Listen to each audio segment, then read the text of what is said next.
This is like the most anticipation I've ever had. Hello.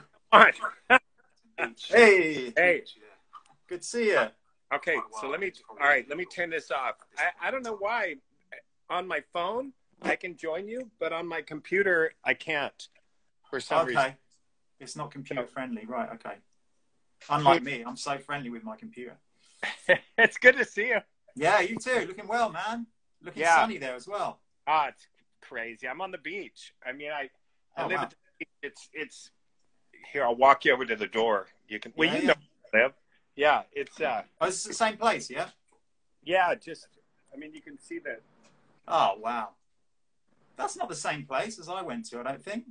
Well, no. That's the other house. Yeah, that's still there. Yeah. I'm at this one too. So. Right. Cool. Yeah, it's nice. It's sad. I've got a terrible view. I look at the ocean all day long. It's nice, you know. But I had to get an office because I couldn't get any work done because people keep driving by and honking and stopping. So. Right. Anyway. Really? Oh, why? Because why? Just because it's busy there? Or... Yeah, just to visit. Oh, I see. Right. Well, okay. Everyone knows where. Because I'm on the main highway. Oh, so, okay. So if they know where I live, then they just stop. They just pull off the main road, and then they can honk and yell up honk the if balcony. You know Jack. Yeah, I've got that sticker on my car actually. If I had a car, I would have that sticker. Yeah. Anyway. Yeah, cool. So, and I hear you're busy doing a lot of writing at the moment. Yeah, I just finished another book. It's not. I mean, the shutdown thing's a bummer. I mean, you know it as well as I do, especially as a musician. I mean, I was in the middle of a tour in March when this all happened. So I haven't worked since March. You know, no shows, nothing. You know, and so I'm sitting around. I figure I just might as well just write another novel, right? Absolutely. Well, you know, what else? What else are you going to do? And some recording. I did that Bowie song I sent you, which was pretty fun. And absolutely. If anyone hasn't heard that, go on Jack's page, Jack Grisham. He's just done a cover of what's the Bowie song again? It's on Young Americans. Can You Hear Me off Young Americans? Can You Hear Me? Right. Yeah, and it's weird because I don't really know that album that well, but that's when I heard that song, I realised there was a band in the '80s that completely ripped it off. And I was more aware of the song that ripped it off than the actual song. I'm like, oh, okay. Because there's a bit at the end where it goes, why don't you take it? Like right. And there's a band called Age of Chance, and they just basically use that as a chorus in a song. Why don't you take it? And they called it Take It. So it's kind of... what's it called? What's the band called? They were called Age of Chance. I mean, it was like in the 80s. It's like a long time ago. And the track was called Take It. And it's just basically, I didn't, like you don't notice at the time some things, and then you hear some other tune that's from around 10 years before, and you're like, oh, okay.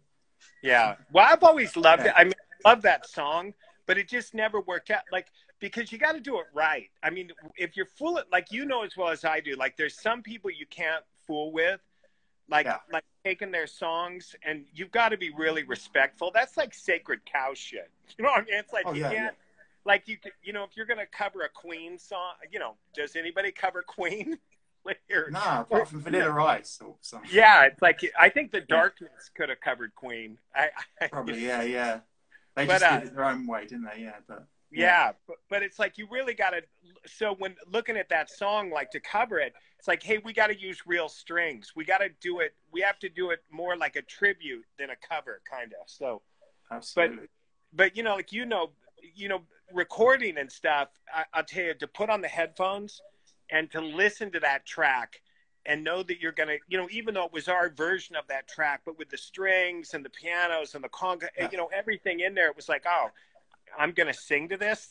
This is bitchin'. Oh, it's amazing. Who produced it then? Who actually produced it? Yeah, you just sit there with like an erection, you know, for a little bit, just kind of enjoying it. You know, an oral erection, yeah. Yeah, I guess that makes sense. Yeah, something. So, you know, and the producer, Paul Rossler, he did such a great job with it. You know, it's I was gonna say who produced it. It's really good, really nice. Really the whole thing's like you were saying. You have to be respectful, and that's just totally respectful. It's just like really tastefully done, and great. Right. Great. We still got to get together and do. I have one coming up.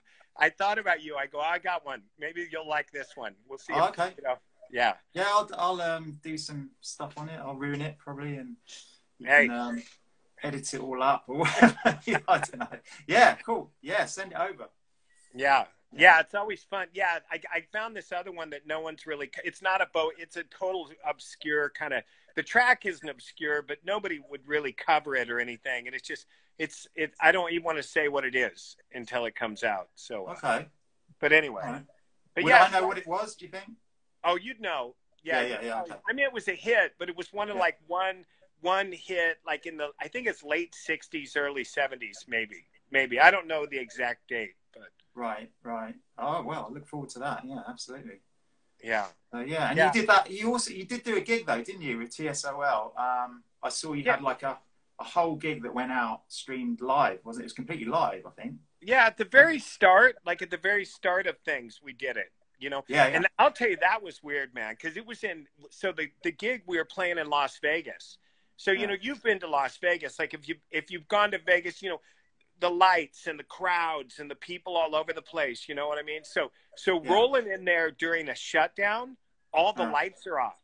Like there's no lights on, and the only people that were on the streets were the people that couldn't afford to be off the streets. So it was this really apocalyptic, really like fucking zombies. Like, I was God, this is just, you know, it was really strange. Like, my whole life, I'd never seen Las Vegas like that. And it was just boarded up and the lights off. It's, you know, it's almost like coming out of something in a Stephen King novel or something. It was really trippy, you know. Wow. So, yeah. Because it's normally just all tourists, isn't it? And obviously if there's no tourism, then it's... Well, it's packed. Yeah, it's packed. Yeah, I mean, you're like elbow to elbow with people all over you, you know, and this to have no one there was just so strange, really strange. But how did you find doing the gig? Was the gig like okay? Like, I know because you just had like camera people in front of you, and was that kind of weird? You know what I think helps is I think, you know, you do so many of these posts on the computer where you're talking to yourself anyway. So that's true. Yeah. No, it's the same shit. It's just, you know, okay, now I'm just playing a show for myself. You know, it's the same kind of thing, but my daughter just jumped on. Georgia's on. Oh, hi Georgia, how you doing? she was just over here visiting. I tried to get her to take me somewhere, and she said that she wasn't going to take me because taking me one place means she has to take me to 6 other places. So, really? So she didn't want to do it. Oh, one thing leads to another, right? Yeah, there she was saying hello. Yeah, it's cool. I'm stoked. My daughter just started playing the bass. Oh, cool, right. Yeah, so I got, you know, I always get her stuff for Christmas, and she never uses it. Yeah. So it was nice to actually get her something that she was using. Anyway. Wow, what kind of bass has she got? It's got a, you know, I picked her up a little Fender bass, you know, it's, you know, I'm not a musician. Well, you know, what did it say on the headstock? I'm a performer, man. It's like, I know. I like it sometimes, like when someone will say, oh, what did you use on the thing? It's like, what do you mean what we use on the thing? I don't know what we use. No, I'm like that as well, though, really. If I ever did, like, no one's ever asked me, but if anyone ever asked me to do, like, a guitarist magazine, I'd be just, I put my foot on this and I just put my fingers on that and that's it, you know. I don't, you know, really. Like, because I read them and all these people are talking about how they get a certain tone with like, using a penny or something for a plectrum, you know, and it's like, no, I have no idea. Yeah, you know, there's a great... I don't know which one it is, but there's a cool. It's a U2 thing, man. I don't know. But do you remember when U2 had? I think it was BB King. They had BB King guest on, right? So So Bono's trying to show BB King the chords, and there's this old dude standing behind BB King with this beaten up old guitar case, like God knows what he's got in it, right? He's standing with him, and Bono's going, oh, it's A minor to a this to that. You know, he's giving his, like, he's talking like this, and BB King looks at him and goes, no, man. He goes, I don't know anything about them chords. He goes, I brought Leroy for the chords. He's got this, he goes, he's, you know, because he just plays leads. You know, he's not playing. Yeah, of course. Yeah. Oh, so he was like the rhythm player that knew all the stuff, right? Yeah, it's like, oh, I just bring this guy for all that, and I just lay the stuff on it, on top. Wow. You know, that's amazing. When someone's a legend like that and they still don't know what the fuck they're doing, it just shows you that you don't need to know what the fuck which is there's a really? lot of people, and there's a lot of people that aren't legends that do know exactly what the fuck they're doing. Yeah, absolutely. Yeah. So where does that get you? Yeah. Yeah, it's like they can explain the shit out of it. They just can't play it. I know, it's true. It's very true, yeah. Yeah, you can't like study technically. Yeah, it's funny. Like technically, they're totally accomplished, but soulfully or artistically, nothing. Yeah, absolutely. Yeah, it gives hope. Sorry? It does. It gives hope. It gives there hope. has to be hope. Well, no, what I was thinking, it was funny because, sorry, I don't mean to be so chatty, but it's nice to be chatty. Because normally I'm just like talking to myself, like you were saying, I'm talking to myself for an hour. I do this every week. This is amazing, you know. Please, you know, take it away, Jack. Well, no, I was thinking, you know what's so funny? I remember guys getting mad at me. Like so when I first got into like playing punk rock or whatever, I specifically, I remember this like rock guy getting mad at me because we had put a record out. Now at the time, like right now, you know, with the age of music right now, you can release stuff all the time because everybody's got home studios. But back then, you didn't have home studios. You don't have any of that stuff. So to actually make a record, to cut a record was a huge deal, you know? Yeah, and absolutely. I remember this rocker guy, he was mad at me because we released a record. And he goes, you guys don't even know how to play. And the funny thing was, I thought about it, you know, the guys in my band, they'd only been playing their instruments for like a year. Like nobody, these weren't guys that had grew up playing music their whole life. They just got into punk rock and said, oh, I'm going to play this guitar. I'm going to do this. And then a year after that, they're cutting a record. So back then that was unheard of. Unheard of for that kind of shit to go on. Absolutely. And I remember this guy was mad at me about that we played a record. He goes, you guys suck. I go, yeah, but we sell records. So fuck you. That's it, man. And what year was that? That was the first EP, right? So that would have been so that was like 1981. 81, right? Okay, yeah. Which is 40 years ago. It is. Yeah, I was 5. I was about 5. You were 5 then, yeah. 5 when we cut that record. You're about 4, I think, maybe 4.5. Yeah, but no, it sucks. Even if I said I was only 1, that still makes me old. This is the sad thing, and you know, like But, you know, like all these kids, they all want to be in punk bands now anyway, you know, so it's kind of like, you know, it comes around again, doesn't it, the whole thing? Yeah. So, but that's, you know, and it's cool to have that attitude. It's like, because I've kept that same attitude, whatever I do. Like, oh, you want to try shooting photos? Great. Get a camera and just start shooting. You know, oh, you want to write a book? Great. Just start writing. You know, just to actually do it. Because so many people talk about they're going to do it, but they don't do it. You know, it's like, fuck, you might as well just at least do it, you know? Absolutely. So So are you still doing a lot of photography then at the moment? Not so. I got kind of sick of people for a little while. I was shooting dogs and cats. Oh yeah. Well. You know, somebody would say, "Hey, will you shoot me?" I'd go, "No, just bring your dog over." Do you got a dog? You bring a dog over. Because I mean, people sometimes sometimes I want I don't think like people appreciate like how much work goes into something. Like, you know, to really like be grateful. Like if I would go and record with somebody, like I know how much work the producer's putting into this. Like I know that the guitar player, the keyboard guy, the bass, you know, whoever involved, like I know they're putting a lot of work into this and that I need to be grateful for that. Like, and appreciate the work they do, you know, and I was shooting a lot of people and just like busting my ass and, you know, it'd be like, is that all? Oh, really? Is that all? Yeah, or whatever. You know, whatever. I might be exaggerating a little bit. I'm known for that. Well, you know, they sure ain't passport photos what you're doing. They're just, you know, they're the full deal with the lighting's always amazing, you know. Even if it's a dog, I'm sure it's amazing, you know. Yes. Well, you can see something behind you. Know, yeah. Wait, you know this is always funny. Wait. Oh, yeah. Yeah, I still got you on my wall in the living room. Oh, that's scary, that picture. You captured like some dark thing. There was a lot of dark stuff happening at that point, I can tell you. on that tour. Jeez, man, you captured. That's the thing. That tour was insane because there was shit going down. Like, I don't know if you remember, but you know, we ended up being less people in the band at the end of the tour than at the start of the tour. And I think you captured that whole thing in my face. You know, that what I was going through at that time. I think it's funny. The funniest thing I thought was I didn't even know what you were doing over here.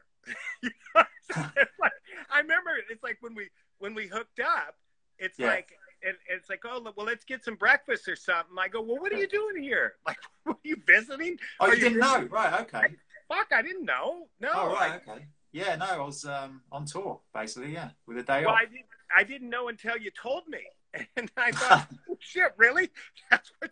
Because I just don't, you know, it's like for me, I always think about the person.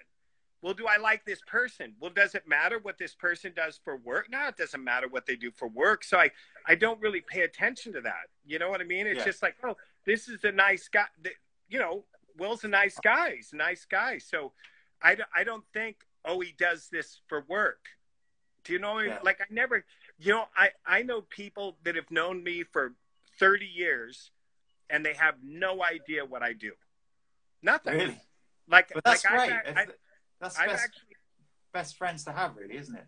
Yeah, because it's like that doesn't matter. It doesn't. You know, it's you know, I'm involved in this weird kind of whatever, this sober thing. You know, this sober thing, and I know that there's guys in there and they want to talk about being music. They want to talk about what they do, but what they do isn't what they are. You know what I mean? It's like so I never talk about what I do. Because it just doesn't matter. They're probably trying to get that across to you. You know, if you're in the same meeting or whatever, they probably want you to know that they're in a band. You know, and I don't care. Yeah, I know you. Exactly. Yeah, so it's completely. It's like I don't care. You know, I had this old guy tell me one time. It was funny. He said he goes, my kids, and he's old. You know, he's in his 80s, right? And he said to me, he says, my kids got me a computer. They're trying to teach me how to get on a computer. Right. And he goes, and I looked your name up. He goes, I was just thinking of names. So I looked your name up, and he goes, oh my God. He goes, you know, because he had no idea. And he goes, wow. And I just started turning over page after page of, you know, and, you know, it was the same thing with you. I'm thinking, oh, this Will, he's nice, you know. You know, and then I go, oh, that's what he does? So it was cool. I was shocked. You know, it was kind of cool. Yeah. But that's why it comes across in your photos anyway, that you're not trying to capture what someone's trying to put across. You are just trying to capture them. It's like from you, you know. I think that's what makes the photos so original, really, you know. Well, and I think that's why I like to shoot people, because I won't get mad at me because I put the camera so close to them, and they'd go, back up, you know, stop it, you know. But I want to see their faces, like I want to see in their eyes, because I want to see what they're, you know, if you, like with you, with the trouble with that tour and all that stuff going on, like you want to see what's in the person's eyes. Yeah. That's what I'm interested in. You know, like I love a lot of fashion shots and that sort of thing. I do love that, you know, but I like to just see the person. Like I want to look at them and see what they're, you know, what are they thinking? What's happening here? Yeah, so, you do. You definitely get through that.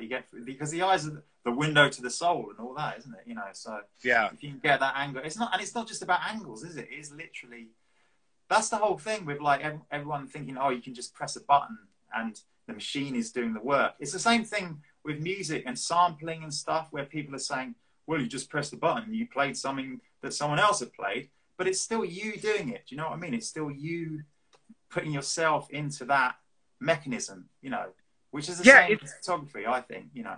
Yeah, and it's real strange. Like it's the same thing when they used to talk about, you know, one guy can pick up a guitar and strum an A chord. Yeah. And somebody else picks up the exact same guitar, same mic, same everything, and strums an A chord, and it sounds differently. Like, why? Yeah, and it's so strange how the soul, I mean, I don't want to get all hippied out or whatever right now, but it is pretty strange how the soul can enter into the machine, which is real interest. Like, why does this feel so much different than Yeah. something else? And, you know, that brings me to something like with that Bowie song we just covered, we had to come off the grid. So for people that, you know, like recording or whatever, you know, you've got a grid, everything's computerized, it's right on, just boom, boom, boom, you know, it's exact time. And with that Bowie song, the tempo on the original changes like 4 times. It goes up a little bit, the chorus comes back down, goes back up in the outro. And it's really like, you need that swing, that human feel, that breath, you know, in there. And so anyway, blah, blah, blah. It's true. It's very true. Yeah. Well, I can't wait to hear what this next cover is going to be anyway. Yes, something. And what's happening at T.S.O.L? Are you doing any new T.S.O.L stuff? Or? Just kind of taking a break. Sulliciousness. I like to see when people come on. Sulliciousness is on. She's on. Yeah. Now, can you see what I see? So I don't know if you can see what I see. So when somebody comes on, anyway, it doesn't. Yeah, no, I can see Sulliciousness. Oh yeah. And I can see Jerry Wooten saying "damn hippies." No, that only lasted for like 30 seconds. The hippie part of this talk, I thought. Yeah. But you know. Yeah, we're just kind of taking a break. Well, actually, we're not really taking a break. We're actually starting a movie. We're starting to shoot a movie on, well, Monday, I guess, which is, I'm not exactly sure what day it is today, but I know it's coming up pretty fast. And, 2 days time, that is, yeah. Yeah. So we've already got the space. So we're just, I can't really say what the film's about, but I'm directing this film basically about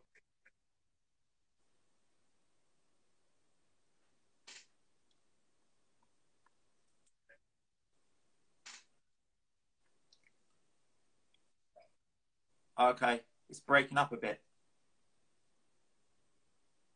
Breaking up. Jack is breaking up, unfortunately, because I wanted to hear about this film. Try and stand somewhere else, Jack, because it's frozen. It's frozen. Unless that's just at my end. I don't know. It can't be because people are still texting. Yeah, we got to freeze up. We got to freeze up on our hands. Unfortunately, might have to get off and get on again or something. Oh, here we go. Yeah, there we go. You there? Hello? Oh, here we go. Cool. Yeah, I'm back. I don't know why it froze up. I moved.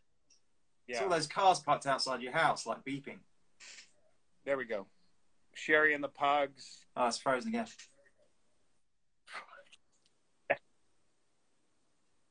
No, it's okay. So I did. Yeah, tell me about this this movie then. All right, I see me. I'm on there. Are you going now? Yeah. Yeah. I can hear you. Yes, it's not frozen anymore. Yeah, I don't know why it's screwing up. It's chopping around. It's having a good old chop. Maybe I'll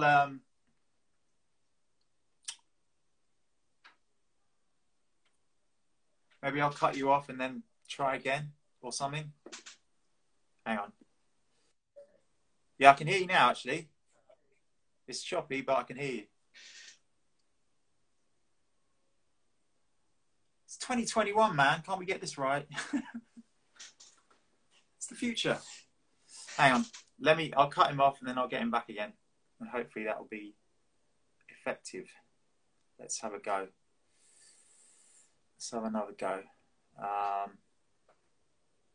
Where is he? Oh, he's not there now. Oh dear. It looks like I can't even get him back now, which is really annoying because we were just in full swing there. Here we go. Paging Mr. Jack Grisham. Paging Mr. Grisham. Come to the front desk. If anyone can tell me what. Hey, here we go. Are you back? Yeah, we're back. We're back in the room. Yeah. Yeah. So, yeah, technology is great until it isn't. Says it all. Oh my God, I've been, like I said, I've been working on this book and I lost it. like I lost the file, and man, I saved backup after backup after backup, but I lost like 9 hours of work.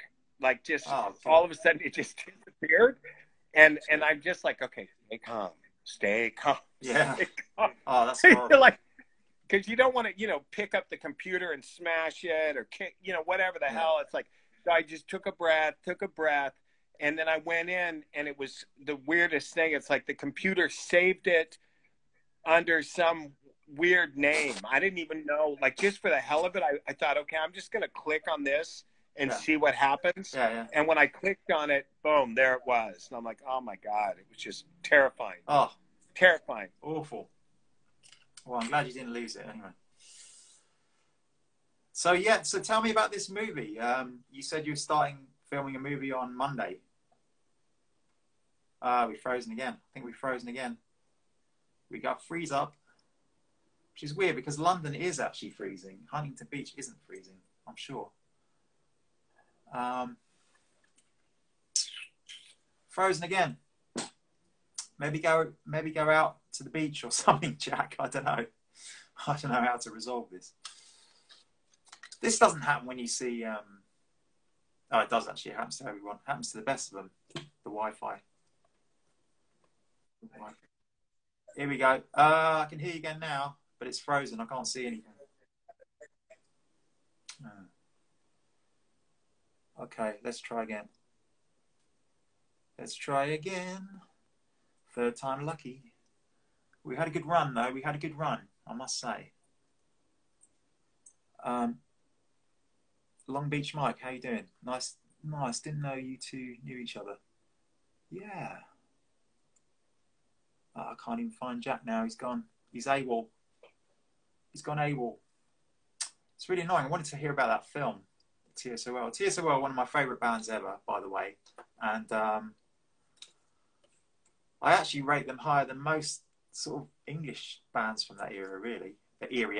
From that area of era. And I first saw them on that film called Suburbia. I don't know if you've seen that punk film, Suburbia. A lot of LA sort of punk bands in that, and T.S.O.L were on it. Jack was on it. And I just thought, this is amazing. I thought, wow, I've never heard anything so riotous, but they had all the right elements of punk as well. They had like the Susie and the Banshees guitar, the kind of damned rock and rollness,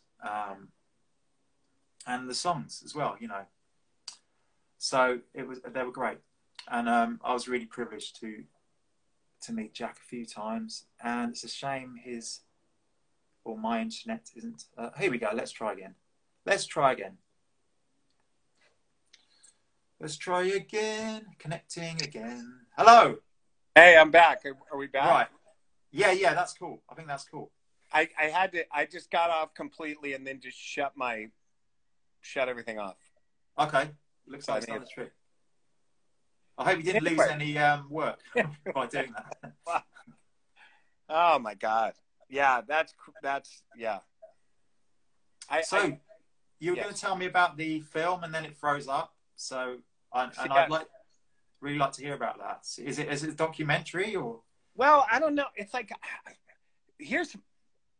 I have trouble like just like documentaries sometimes can be really boring. Yeah. It's like but who knows?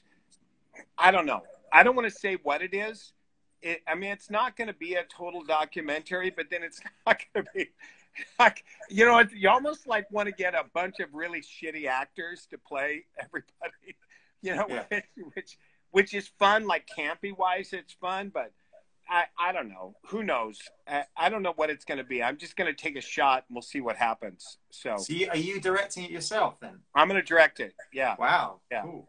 So, excellent. And what's it take to direct a film? Who gives a shit? Well, you've done that as well. That recent film you did was absolutely amazing. Like, that was packed so much into that. As a short film, but you packed so much into it. Yeah. Yeah, and that was interesting too. Because no one knew what that film was about. That was what, like, I didn't tell anybody. I didn't tell any of the actors, like they're actors. Like people don't, like guys were getting mad at me. They're saying, well, these are actors. It's like, yeah, it's a film. They're actors. You know, it's almost like somebody getting mad at Star Wars saying the Mandalorian's an actor. Why is he an actor? Why didn't you get a real Mandalorian? But that's because it was so realistic. That's because it really, I don't know how you pick those actors, but it did seem like, you know, I would believe that they had been through things they were talking about, you know, because... Well, and the thing is, some of them had been through things like that, but they hadn't all been through that. Yeah. And the reason why it's, you know what started this whole thing was Facebook. One time I'm on Facebook and I was just screwing around. Like I'm bored. I'm out on the road. I'm screwing around. And I wrote, it was like 4:00 in the morning. And I wrote, you know, I can't go through a day without a cup of coffee to get me going. Like I posted that, you know, you just some random bullshit, right? Yeah. Well, then people started getting on saying, yeah, me too. I need them. I need hot and black. I need blah, blah, blah, blah, blah. So then I thought, God, you know what? I'm going to just edit this post. Now, after all those comments were on, then I went back and edited the original post. And I wrote, hey, I can't go through my day without, you know, chomping on a dick in the morning. You know, some craziness, right? Yeah. But the thing was, all their comments still fit. Like their comments still fit.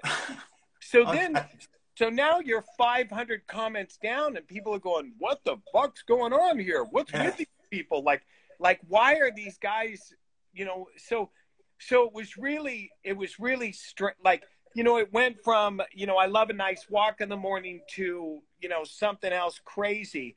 And then everybody's commenting on it. So then I thought, fuck, what if I made a movie like that? What if I asked these people questions and then took their answers to the question, but then changed the original question? Right. So what I did was I said, hey, have you ever been betrayed? And they talked about betrayal.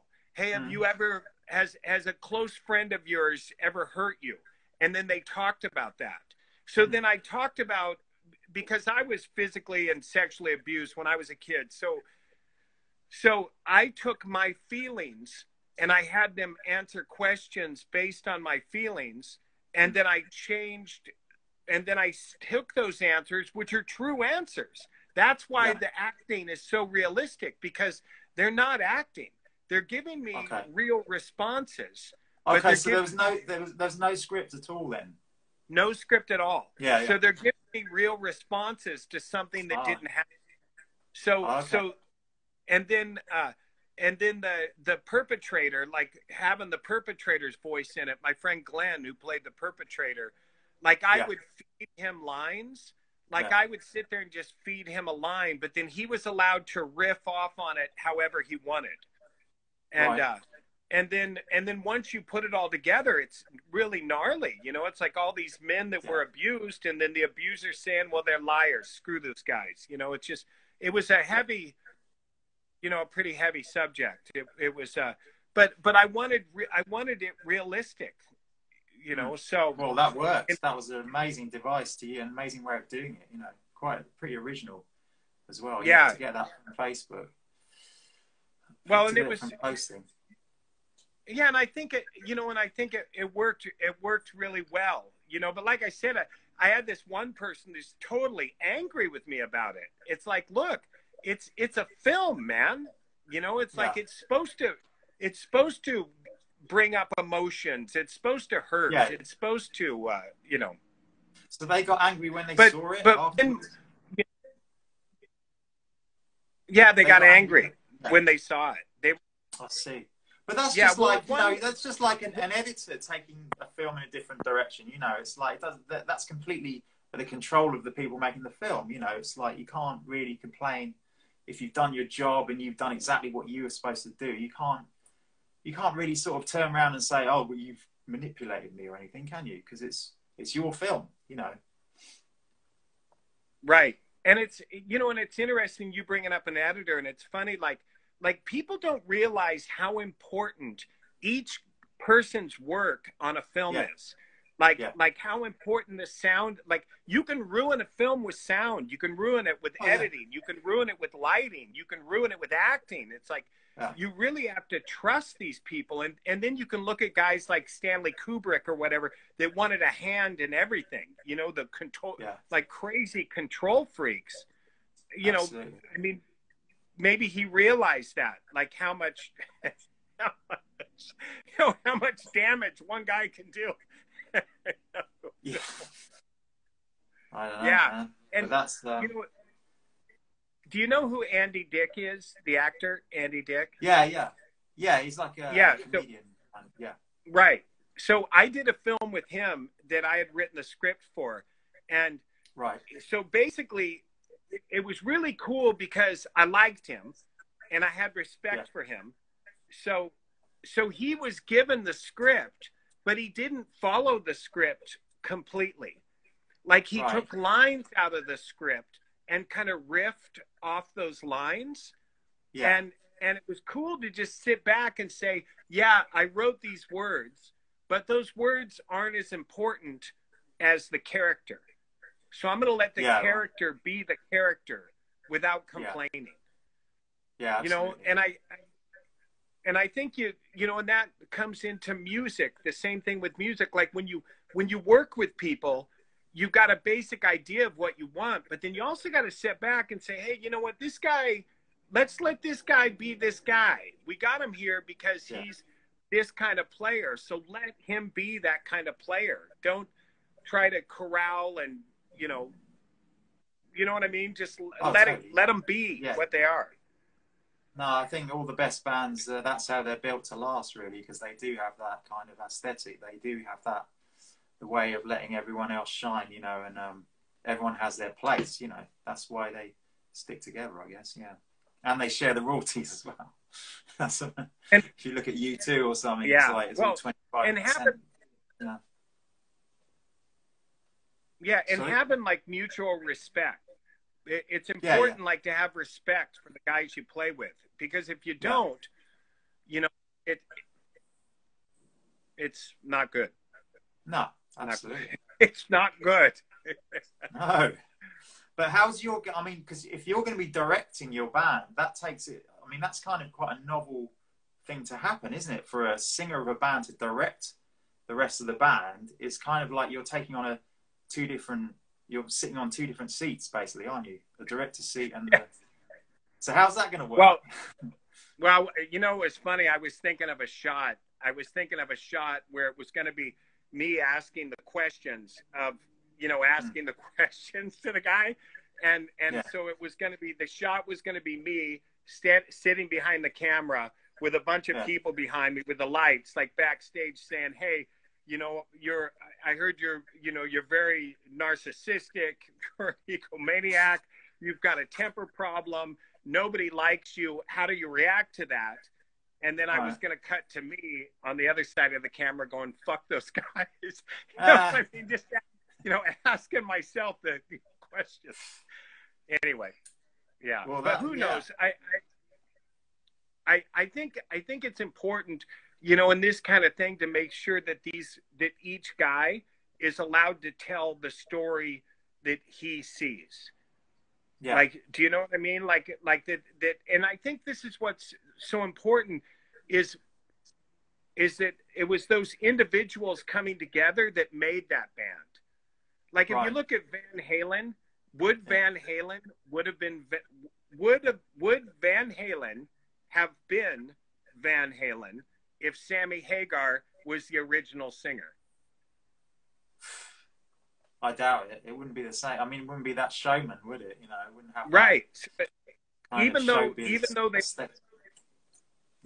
even though they went on later and they sold more records, single records with him than they did with David Lee and all that stuff, but there was something about that unit that like sparked, you know, and that's really what I want to catch. Like, I want to catch that on film somehow.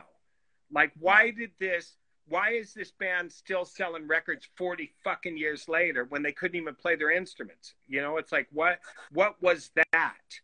And to me, you know, that interests me in a documentary. Yeah, absolutely.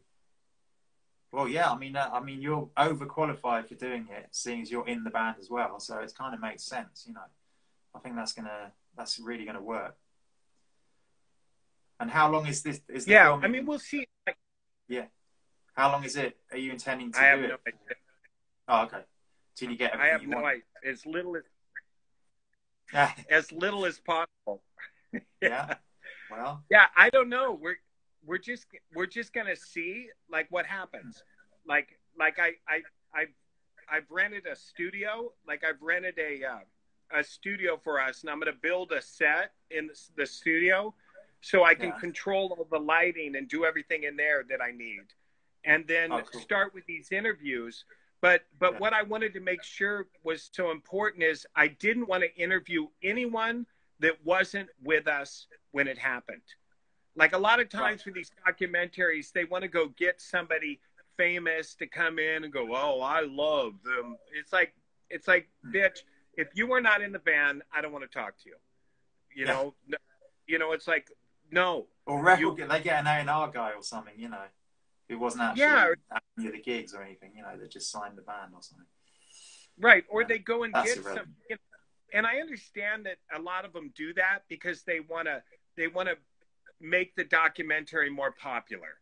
You know, let's go get, I don't want to say any names. I don't want to make an attack on anyone's documentary, but come on. You know, you know, let's get Elvis to talk about how great we were. You know, some shit like that. You know, it's like that's a safe bet. Yeah.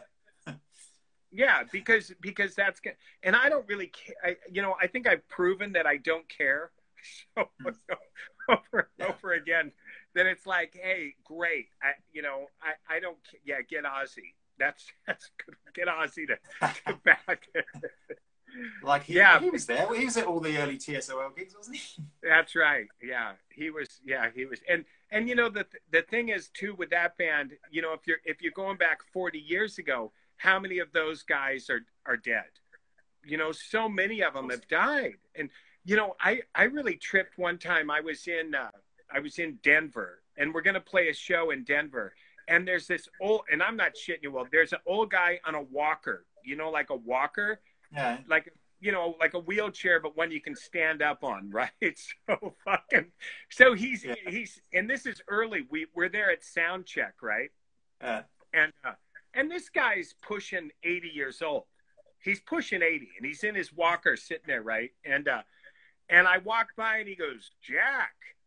And I look, and I'm thinking, well, is this a relative? Because I do have relatives out there. And it's not some relative. And he goes, I saw you guys when you came through here in 81. And I'm thinking, fuck. But if you think about it, like if somebody is somebody 40 is a 40-year-old person too old to go to a rock and roll show. No, that's the thing. If he was 40 then, he'd be 80 now. Yeah. So 80 now. Yeah. It's crazy. And when you think about this stuff, and you start, like, especially you start looking at these bands that we liked a long time ago, and you're like, oh, so-and-so's in his 70s, or his, you know, oh, shit, man. I know, you know, it's crazy. It is. I suppose at least with the walker, you can social distance at a gig quite easy with a walker. You can just, like, stick that in front of you. Yeah, I told him to pop the tennis balls off that thing and get to business on it, you know. Yeah, but yeah, you know, I think about that too, like about playing shows, like, and somebody else gave me. I was talking to somebody. I said that I was feeling burned out because I'm 59 now, you know, and I was telling somebody. I said, well, I'm burned out, and they said, well, the Rolling Stones are touring and they're in their 70s. It's like, yeah, the fucking Rolling Stones are on jets, man. They're staying at the Four Seasons. They're on jets. They got the masseuses. They got chefs. They got, you know, they're not in a van staying at some Motel 6 with a glory hole in the wall and blood stains. They're like a rolling old people's home now, really, aren't they? I mean, let's face it. Yeah, but I will say I saw them recently, and they're still good. They're so good. It's like, shit. You know, I mean, I was really surprised. I thought, God, I've seen a lot of bands a third their age not this good. Yeah. Well, they should be good by now. They've had enough practice, 50 years or something. That's right. Old Charlie on the drums, And he still sits there, same thing. Yeah, he sits there with that. He still plays those jazz. That's the crazy thing. They're in a massive arena, and he's still playing those little jazz fills, But it works, I guess. And it sounds great. Yeah, it still sounds great. Yeah, and like Terry just said, Mick Jagger's incredible. He was still, I mean, he's all over the stage, for an hour straight, hour and a half, 2 hours. It's like, shit, man. No, he's really fit. Yeah, really fit. Yeah. Crazy. So that's the benchmark then. What are they, late 70s? As soon as you get to late 70s, it's like, well, if the Stones can do it, we can do it. Well, it's, what's trippy is who knew? Like, who knew that this would gonna last like this? Like, I remember, like, my dad, I didn't like my dad's music. I don't even know what I think he listened to Spike Jones or some funky shit, whatever he was listening to, It's like, I didn't really like my dad's music, but music these days, like, my kids go to my shows. My kids' friends want to go to my shows, Like, my kids that are in school, I got little kids up here in the elementary school, and they go into their class, and the teacher asks them if they can get them T-shirts. It's like, shit. So it's like generational. It's crazy. Oh, it's mad, yeah. No, it's a friend of mine who lives in LA, actually. His daughter's like 15, and she's into like Joy Division, the Smiths, and they're all British bands as well, all these sort of early 80s new wave British bands. It's just incredible. But I suppose it's just kind of the same as like when I was at school in the 80s, you knew about the Rolling Stones from the 60s then, it's kind of, you kind of have to put it into perspective like that, I suppose, don't you? Right, yeah. And relate it to yourself in that way. But it's it's cool. I just think it's cool. Like when we play shows and I see families, like whole families there, like I get it. Yeah, it's not the dangerous punk rock thing, man, but it's really cool with kids. One time I had this kid came up to me and he goes, "My grandfather got me into you guys." Wow. Oh my God. Because his That's grandfather, check, and if you think if somebody was 20, in the 80s and they had a kid, and they had a kid then, so the grandfather's only like 60 years old with a 20-year-old grandson, and it's pretty crazy. It's pretty trippy. Anyway, little too much getting on a bit. Yeah, what's that? Spinal Tap? Too much reality. It is. I think it's too much reality. Yeah, bit too much. Yeah. Which is, and I love Spinal Tap because all that shit has literally happened to me. Oh yeah. But the thing is, you don't realize it's happening to you. You don't realize because you're in the world of the tour. You're in the bubble, and you don't realize till you think about it afterwards that it's like, oh, that was totally Tap. We're in Tap's world. Oh, totally. Yeah, getting lost, trying to find the stage. Oh yeah. Showing up at inn stores when no one's there. Yeah. I know. It's like, can't I just leave? Oh God. Yeah. At least there's an excuse now because no one can go to these stores because it's illegal or something. But right. Who's on here? Humans just don't live very long. Oh, I guess so. Oh, Greg's there. Long Greg, enough. Fuck Jack, I'm 51 and my brother took me to see T.S.O.L. in 82. Really? There you go, right there. Yeah. There you go. Oh, the Decline series was on, including the metal years. Oh, okay. I don't get that. I don't have a TV. So. Okay. Yeah. So next thing you're doing is the film. And how long before the book's ready, do you think? Is that the book's at the... Yeah, it's at the... So it's done. It's Oh, it's basically done done. already. Okay, So cool. now, but it's not. So my part of it is it's hard to explain. So I sent the book to the copy editor. So, and that's just the person that does the layout for the book and gets it all ready. So it's written. Now it goes to the copy editor. My friend Iris from Punk Hostage Press, she's involved in it with me. And so now it goes there, and then probably like a month before it's out, like it's actually out, you know. And it's cool because everything's online now. Yeah, it actually goes fast once it's going, you know. It's not like it used to be. Like before, you'd write a book and it'd be a year before it came out, you know. Yeah. Now it's like, well, what's the point of waiting? Like people can just grab stuff online and, you know. Cool. Anyway. All right, well, I think my phone's dying. I'm going to lose you again. I'm going into the red flashy bars here. All right. Well, it's really nice to see you and talk. Yeah, and I'm going to send you a message. I want to send you a message because I want to talk to you about something. So I'll send you a private message. Oh, PM, man. PM me up. Yeah, and it's Jack. So good seeing you. And I hope to see you in live one time. That would be very nice again, to see you in the real world soon. Yeah, it'd be good to see everyone live before everyone's not live, basically. Yeah. Hey, and that is the one thing that's kind of, because I always watch, like I'm online, right? And so I'm always watching what people are doing. And sometimes I'll go to the market and there'll be some woman like at the, you know, in the grocery, you know, she'll be in the produce section or whatever. And I'll walk up to her and go, hey, how was your Texas trip? Yeah. What? You fucking stalker. It's bad, like if you know where they live, it's like, you know, they're on holiday, you know, which isn't good, is it? Yeah, like you see them, it's like, well, come on, you post this shit. I see it posted. I'm just asking, how was it? Yeah, creepy. Freak them out. Freak them out. Yeah. All right, Will. So good to see you. Bye-bye, everybody. Yeah, you too, man. All right, take care.